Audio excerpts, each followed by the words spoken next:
Oi, gente do cursinho. Desculpa a demora. Eu tô trazendo para vocês aqui o nosso material pré-aula, para vocês darem uma olhada antes da nossa aula do dia 26. Ele é bem simplesinho, ele é bem rápido, mas é importante que vocês vejam ele antes da aula. Pode ser literalmente, tipo, no ônibus indo para a aula, uns 10 minutos antes, porque a gente precisa dele para conseguir discutir os temas que a gente vai discutir durante a aula, que são temas um pouco mais difíceis, temas um pouquinho mais chatos. Tudo que eu vou falar agora é bem simplesinho, eu vou só contar coisas pra vocês, não tem que pensar muito, é meio que só saber que existe. E deve ser de boa. Se não for, vocês me falam depois e a gente pensa num jeito melhor de fazer isso. Então, deixa eu tirar minha cara feia. Tira a cara feia, foi. Tá, beleza. Então a gente vai falar de citologia na nossa aula do dia 26. Citologia é, de uma forma geral, pensando no vestibular, é o estudo das células. Célula é a unidade do ser vivo. Então todos os seres vivos, todos eles, sem exceções, são feitos de célula. Eles podem ser feitos de uma célula, eles podem ser feitos de várias células. A gente, por exemplo, é feito de várias células. Ou eles podem ser uma mistura dos dois, que não se encaixa necessariamente bem em nenhum dos dois. Tipo uma colônia de cianobactéria ou alguma coisa assim. Não te faça diferença. Para o vestibular a gente pensa só em seres unicelulares ou seres pluricelulares. Mas todo ser vivo é feito de célula, todo ser vivo veio de uma célula, tá? Você, eu, todos viemos de uma única célula. Então todo ser vivo é feito de célula, e o nome que a gente dá para isso é teoria celular. Às vezes cai no vestibular com esse nome, teoria celular. Então aqui a gente está vendo os modelos de célula. Esses modelos representam a realidade? Mais ou menos. Eles são os modelos que são normalmente utilizados em livros didáticos. Às vezes tem modelos mais bonitinhos, tipo esse, que é um modelo que está em livro, um modelo que às vezes você vê na internet, etc. Que é mais bonito, mais complexo, 3D, etc. Mas a gente está focando no vestibular. Então a gente não quer saber qual modelo é melhor, a gente não quer saber como representar a natureza melhor, como entender melhor as coisas. A gente não quer nem aprender de verdade as coisas, por mais triste que isso seja, e isso é muito triste. A gente quer só o quê? Saber o suficiente para acertar a questão e passar na prova. Afinal, somos um cursinho. Então a gente tem esses três tipos de modelo. Esse primeiro modelo aqui... não, volta. Ali. Esse primeiro modelo aqui da esquerda é um modelo de uma célula animal. Quando a gente estiver tratando de animais e de diversidade da vida na Terra, a gente vai aprender certinho cada um desses modelos, tá? Isso é uma aula mais pra frente. Então aqui a gente tem uma célula animal. Aqui a gente tem uma célula de bactéria. Aqui a gente tem uma célula vegetal. Todas as células são assim? Não. Mas esse é o modelo que cai no vestibular, então a gente só vai se importar com ele. Agora a gente vai ver umas organelas que tem dentro das células. Organelas está aqui em cima, esqueci de fazer o slide explicando a organela. Organelas são as unidades dentro da célula que fazem coisas. Então, se a célula ela é num ser unicelular, ela é uma unidade independente, ela tem regiões e estruturas específicas dentro dela que vão fazer diversas funções, tá? Vocês precisam saber de verdade o que é o conceito de uma organela? Não, vocês só precisam saber o nome das principais e o que elas fazem e quais são as características principais delas. Então, aqui a gente vai meio que de fora para dentro. Então, das estruturas mais externas que podem existir numa célula, aqui a gente está falando de todas as organelas que caem no vestibular que podem existir numa célula. E depois a gente vai entrando cada vez mais dentro da célula. Quer dizer que toda célula tem todas essas organelas? Não. A gente vai ver isso mais na aula de sábado, dia 26. Então, aqui, que organela é essa? Essa é o flagelo, que é esse paranauê verde grande aqui. Ele é uma estrutura externa, ele é feito de proteínas e a função dele é a locomoção. A célula bate esse flagelo loucamente e anda para frente. Ela pode, o flagelo, isso não importa, é só curiosidade. Ela pode bater o flagelo e o flagelo empurrar ela, tipo um rabo de peixe assim, ou ela pode bater o flagelo e o flagelo puxar ela. Não faz diferença, é só uma curiosidade, porque sim. Aqui a gente tem a cápsula celular. A cápsula é a parte mais externa que uma célula pode ter, estrutura mais externa. Ela é feita de carboidratos. Ela é rígida e a função dela é a proteção física e química da célula. Então essa célula está mais protegida tanto para ataques físicos, vamos dizer, tanto para ataques químicos. Então, por exemplo, substâncias químicas que poderiam machucar essa célula não vão conseguir machucar por causa dessa parede, que aqui está representada por causa dessa cápsula, que aqui está representada por esse paranauezinho vermelho. Aqui em cima, eu esqueci de falar, eu estou colocando a importância, entre aspas, de cada organela. Assim, tipo, se você... Nossa, eu não tenho tempo de estudar todas, minha memória está ruim, eu sei que eu não vou conseguir lembrar de todas. Você lembra as que forem mais importantes e se você precisar, assim, não tiver tempo de estudar, você esquece as que têm importância mais baixa. Se você for fazer a segunda fase de biologia, acho que você vai ter que lembrar todas, né? Isso está meio implícito. Abaixo da cápsula, a gente pode ter a parede celular. Nos casos que não tem a cápsula e tem a parede celular é a coisa mais externa. Então, aqui, por exemplo, a gente tem aquele exemplo de antes. Aqui, em vermelho, a gente tem a cápsula. E aqui, esse paranauezinho amarelo é a parede celular. Aqui, nessa outro modelo de célula, a parede celular é essa linha mais de fora, que está marcado como 1, que está marcado com a seta aqui. Ela é feita de carboidratos. Esses carboidratos principalmente podem ser celulose e quitina. São os componentes da parede celular que são importantes que vocês lembrem os nomes. Ela é rígida e a função dela, assim como da cápsula, é proteção, tanto física e química, e de fazer uma contençãozinha da célula, assim vamos dizer. A importância dela é alta porque o tipo de carboidrato que ela é feita é associado ao grupo que aquela célula pertence. Isso é uma questão clássica de vestibular que a gente vai ver depois quando a gente estiver estudando os grupos. Embaixo da parede, e se não tiver parede e se não tiver cápsula, a estrutura mais externa é a membrana plasmática. Essa é a carinha da membrana plasmática. Ela é feita de lipídios com algumas proteínas. Esses lipídios a gente chama ele de fosfolipídios. E eles ficam desse jeitinho maroto aqui, que a gente chama de camada dupla. Então aqui, essa parte de cima é uma camada de lipídios. Aqui, nessa parte de baixo, é outra camada de lipídios. E elas ficam fazendo essa membrana que lembra bastante uma bolha de sabão, assim. E na aula presencial a gente vai ver melhor do porquê essa analogia de bolha de sabão é tão legal. Aqui a gente tem representado essas coisinhas, bolinha azul, etc., presa nos lipídios, são as proteínas. De uma forma geral, os lipídios têm uma função mais estrutural, assim. As proteínas elas estão lá para fazer alguma coisa. Depois a gente vai, talvez, na parte no aprofundamento, que é mais para quem vai fazer a segunda fase de bio, a gente vai ver mais o que essas proteínas podem fazer. Então, quais são a função da membrana plasmática? É delimitar a célula. Né? Então, o que é a célula? A célula é a membrana plasmática e tudo que está dentro. As coisas para fora, meio que não são célula. Né? No caso da parede e tá vindo, eu falei agora há pouco, da cápsula, elas fazem parte da célula, mas elas não são necessariamente a célula em si, assim, se você quiser pensar desse jeito. E aí, né, ela delimita o que está fora e o que está dentro. Então, dentro vai ter uma série de coisas que vão fazer parte da célula e que vai ser uma composição diferente do que está fora. Uma célula vai ter muito mais sais do lado de dentro dela do que do lado de fora, de uma forma geral, quando a gente pensa em seres terrestres ou em seres que estão em água doce. Aqui vai ter um monte de proteína, aqui não vai ter proteína, vai ter muita pouca proteína. Aqui vai ser onde a célula vai fazer as coisas dela. Aqui vai ser o lado de fora, a terra, a água, etc. E uma coisa muito importante dessa membrana é que ela é semipermeável. Se você não quiser entender o que significa, meio triste, mas tudo bem. Se você lembrar que ela é semipermeável, lembrar essa palavra semipermeável, muitas vezes já é o suficiente para você dar seus pulos numa questão de vestibular. E o que significa semipermeável, caso você tenha tempo e memória para lembrar isso?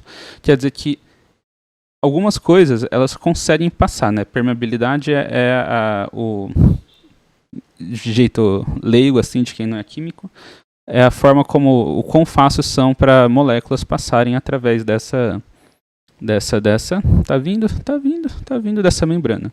Então, algumas coisas conseguem passar. Por exemplo, de uma forma geral, água consegue entrar e sair suavemente dessa membrana. gases, por exemplo, oxigênio, nitrogênio, gás carbônico, conseguem entrar e sair facilmente dessa membrana, né? Para eles não é um impeditivo. A membrana não consegue barrar. Você pode pensar, por exemplo, um tecido. O tecido consegue... O ar passa facilmente através do tecido. Algumas coisas passam com ajuda. Isso quer dizer o quê? Quer dizer que essas coisas elas não conseguem... Se for só a membrana, só essa parte de lipídios, essas substâncias não conseguem passar. Mas se tiver uma proteína ajudando, elas conseguem. A gente consegue... O WhatsApp acabou de tocar. Por exemplo, a gente tem glicose, algumas outras moléculas que funcionam assim. Alguns hormônios, algumas gorduras, algumas proteínas, em algumas situações água, que elas só vão conseguir entrar e sair da célula através dessas proteínas. E tem outras coisas que não vão passar, né? Então, por exemplo, se eu tiver uma bolinha de ferro, literalmente uma pedrinha de ferro do tamanho de uma célula, não vai passar, vai bater e não vai entrar, né? Bem fácil de pensar isso. A gente tem outra... volta. E a importância da membrana plasmática é alta, tá? Ela não necessariamente cai como membrana plasmática no vestibular, mas ela vai ser importante para a gente lembrar outras coisas que caem mais. Então é legal que você gaste um tempinho pensando nisso e vendo mais material sobre membrana plasmática. Aí a gente tem o citoplasma. E dentro do citoplasma, o citossol. O citoplasma é o espaço da célula, delimitado pela membrana. Então, se a gente pensar na membrana como uma bolinha de sabão ou como uma bexiga, todo aquele volume lá dentro, o espaço, é o citoplasma. E o citossol, também conhecido como matriz citoplasmática, ou tem vários nomes, citoplasma fundamental, coisas assim, é o líquidozinho, a aguinha, que ocupa esse espaço. É uma distinção que faz pouca diferença. Mas se você estiver na segunda fase, cair uma questão relacionada a citoplasma, você escrever isso te ajuda a ganhar, talvez, uma moralzinha com o corretor. Então, citoplasma é o líquidozinho, e o citossol é o líquidozinho, e citoplasma é o espaço. Esse citossol, ele é feito de água, açúcares, proteínas e sais minerais dissolvidos, de uma forma geral. Tem outras coisas? Tem, mas elas não importam pra gente. Então, você pode pensar, só para ajudar na sua cabeça a modelar isso, como se ele fosse tipo um líquido grosso, assim, um xaropão, com várias coisinhas, com essas proteínas, açúcares e sais minerais dissolvidos, entremeados. Isso cai muito pouco, mas legal saber, porque às vezes cai na segunda fase, que é o citoesqueleto, que é literalmente como se fosse o esqueleto da célula, né? Então o esqueleto tem função de dar sustentação e ancoragem para um corpo como o nosso. A célula também tem isso no formato de rede e é feito de proteínas. Então aqui essa imagem é bem legal. Todos esses fiozinhos verdes, todas essas coisas, esses fiozinhos verdes são proteínas. Aqui em vermelho a gente tem a membrana celular e aqui em azul a gente tem o núcleo, a gente vai ver mais dele depois. Então essa rede de proteínas, ela faz a célula ter a forma que ela tem. Eu vou colocar no material complementar para vocês verem, se vocês quiserem, vídeos de células se mexendo, etc. E todo aquele movimento só é possível por causa do citoesqueleto. Essas fibras, elas se mexem umas em relação às outras, elas estão ancoradas na membrana e outras coisas, e a célula consegue se mexer, ter forma, esticar, diminuir, fazer tipo uma minhocada assim, por causa do citoesqueleto. O citoesqueleto também faz com que as coisas que estão dentro da célula, elas podem se prender nesse citoesqueleto, e aí elas ficam ancoradas em um local. Então, por exemplo, em muitas células, o núcleo ele gosta de ficar em um local específico. E ele consegue ficar em um local específico, em vez de ficar, né, sei lá, tipo, uma bolinha flutuando no meio do suquinho da célula, porque ele está ancorado no citoesqueleto. Outras estruturas da célula também podem estar ancoradas no citoesqueleto. Eu vou colocar uns videozinhos da hora sobre o citoesqueleto no material complementar, caso vocês queiram ver. Já deu 15 minutos, oh meu Deus. Importância super baixa do citoesqueleto, quase não importa. A gente tem o ribossomo. O ribossomo importa para um cacete. Lembre, decore e tatue no braço o ribossomo. O ribossomo, normalmente, ele é representado como uma bolinha, um feijãozinho pequenininho dentro da célula. Então, aqui a gente tem uma bolinha, aqui a gente tem uma bolinha, aqui a gente tem uma bolinha. O citoesqueleto, ele importa tanto que na maior parte dos modelos usados para ensino médio e pré-vestibular, ele nem é representado. O ribossomo, ele é muito importante. Ele é uma organela feita de RNA. Para a gente, no vestibular, ela é a única organela feita de RNA. E ele produz proteínas. Como ele produz proteínas é uma coisa que a gente vai estudar depois, quando a gente estiver começando a estudar DNA, que é super importante, tá? Mas ribossomo, super importante. Depois do ribossomo, a gente tem que ver o retículo endoplasmático rugoso. Ele é uma organela membranosa, o que quer dizer que ele é feito de membranas parecidas com a membrana plasmática. Essa membrana, como eu disse antes, ela é feita de lipídios, né? Então, com algumas proteínas emaranhadas lá presas no meio. Então, feita de lipídios, e as ruguinhas dele, as bolinhas dele, que a gente pode ver aqui, são ribossomos que estão amarrados, ancorados, presos nessa membrana. A função do retículo é produzir proteínas. Como ele é uma bolinha, e ele tem como ele é uma membraninha fazendo como se fosse uma bolinha de sabão, como se fosse uma bexiga, e tem vários ribossomos presos nele, toda proteína que ele fizer, ela vai ser meio que jogada para dentro dele. Então, a proteína que ele faz fica presa dentro, limitada dentro da membrana do retículo. Diferentemente do ribossomo, que quando ele faz a proteína fica solta aqui para dar rolê no citossol. E o retículo endoplasmático normalmente fica perto do núcleo. Então, sempre que você vê um desenho maroto, parece uma bexiguinha, sei lá, uma sacolinha de supermercado, com umas bolinhas amassadas perto do núcleo, aqui também as bolinhas, sacolinha amassada perto do núcleo, isso é o retículo endoplasmático rugoso. A importância dele é média, né? Às vezes ele cai, às vezes ele não cai, mas não é uma coisa tipo, oh meu Deus, super importante. Aí, se a gente tem um rugoso, a gente tem um liso. Então, o liso, ele vai ser... Essa seta está errada. Ele vai ser uma organela membranosa também, que ele vai ser, nas representações, basicamente igual ao... Tá vindo. Ao retículo endoplasmático rugoso. Ele só não vai ter os ribossomos. Se o ribossomo produz proteína, se ele não tem o ribossomo, o retículo endoplasmático liso também não vai produzir proteína. Ele vai produzir lipídios de uma forma geral. Aí a gente tem o centríolo. O centríolo, eu coloquei uma foto nova aqui porque eu sou burro e eu não tinha visto no outro modelo. Mas o centríolo é esse... É essa estrelinha aqui, tá? Centríolo. Eu esqueci de colocar a importância do centríolo. O centríolo tem uma importância meio baixa, assim.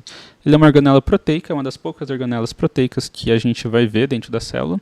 E ele tem a função de ajudar na divisão celular. Quando a gente estiver vendo as formas de divisão celular, que são uma coisa muito importante, e isso vocês têm que saber porque sempre cai, a gente vai ver como o centríolo ajuda nessa divisão.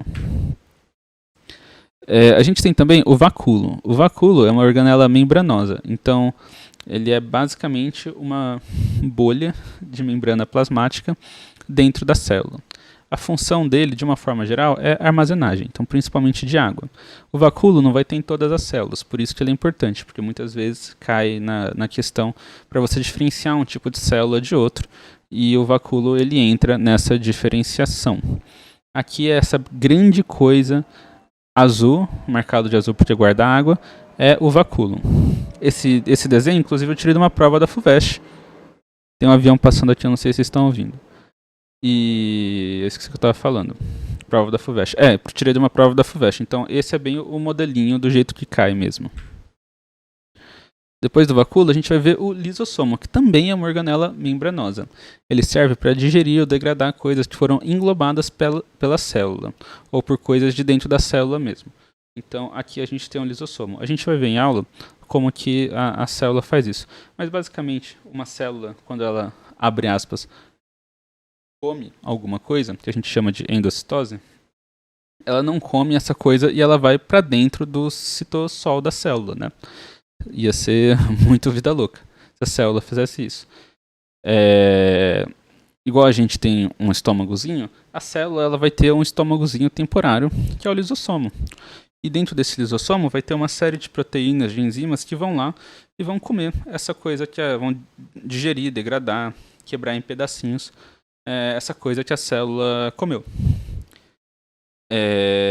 O lisossomo serve também para quebrar partes da célula que estão... para degradar partes da célula que estão quebradas. Então, por exemplo, aqui é uma mitocôndria, a gente vai ver depois mitocôndrias. Quando a mitocôndria está velha, não está funcionando mais direito, o lisossomo vai lá, come ela e GG, não vai mais atrapalhar. O lisossomo, ele é uma organela membranosa que ele tem várias proteínas dentro dele, né? Que são as enzimas que vão digerir os paranauê todo. De onde surge o lisossomo? Ele vai surgir do retículo endoplasmático granuloso. Então é como se uma bolinha do retículo endoplasmático, a gente vai ver isso depois, ela se soltasse, tipo uma bolinha de sabão saindo de uma bolinha de sabão maior. E aí ele vai fazer as coisas dele. Travou, voltou. Peroxissomo. O peroxissomo cai muito pouco. Ele é uma organela membranosa. Ele não está nem nesses esquemas aqui, nesses modelos que eu estou mostrando para vocês. Ele é uma organela membranosa que também serve para digerir e degradar algumas substâncias, né? Ele vai degradar principalmente lipídios. Ele, se você quiser muito estudar para a segunda fase e se tiver achar que vai cair, ele está associado principalmente ao metabolismo de uma substância chamada peróxido de hidrogênio, também conhecido como água oxigenada. A gente tem também o complexo de Golgi, que é outra organela membranosa, que participa na secreção de várias moléculas. Então, quando a célula quer jogar alguma coisa para fora, então, por exemplo, nas células do seu estômago, elas produzem ácido gástrico, elas produzem enzimas digestivas. Essas células querem jogar essas enzimas e esse ácido que ela produziu para fora delas, dentro do seu estômago.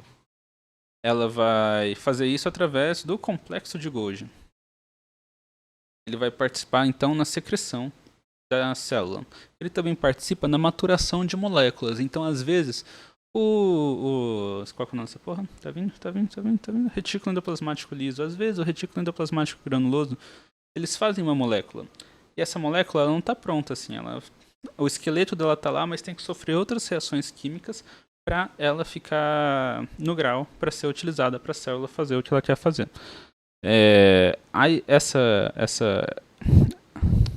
Essas moléculas elas vêm pro complexo de Golgi e elas vão ser maturadas, vão ter essas reações no complexo de Golgi. E aí, conforme vai sendo necessário, vai tendo sinais, eles vão jogar para fora da célula. A gente vai ver na aula de sábado, dia 26, como que a célula faz isso.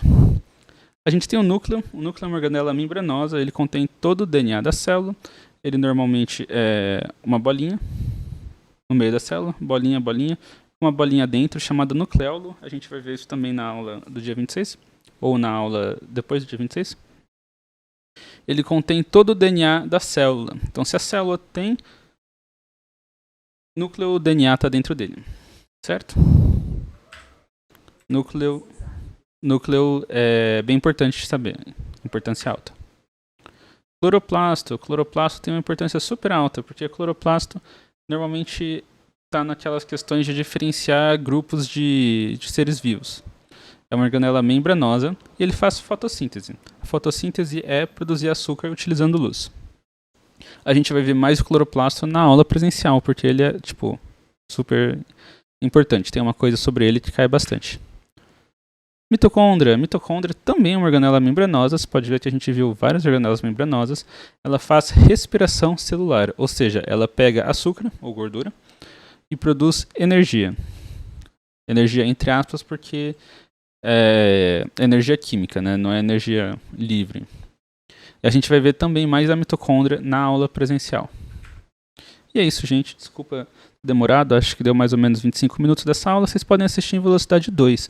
Eu guardei para falar isso no final, porque agora é inútil. Até sábado, gente.